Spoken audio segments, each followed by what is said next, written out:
Bakr Bamunigaon খাটিৰাত 14 কেজিৰ দুটা হাতীৰ দাঁত উদ্ধাৰ।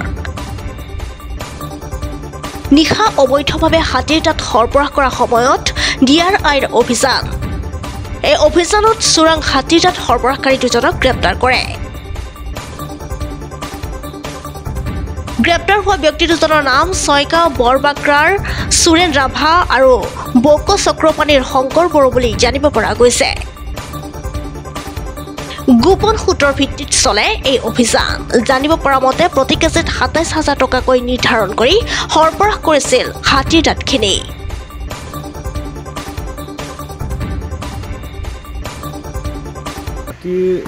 দাঁত দুটা আমাক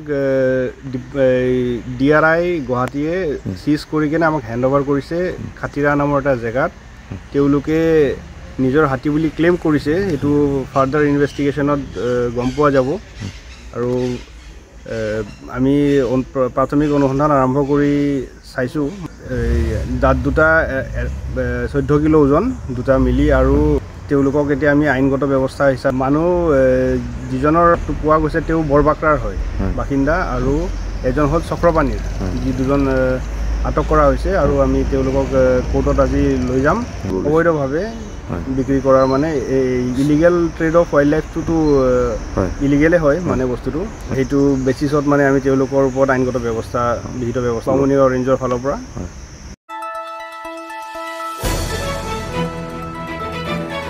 দ্য নিউজলেণ্ডছ, অবিৰত তথ্যানুসন্ধান, আপোনাৰ সেৱাত খবৰ সন্ধান।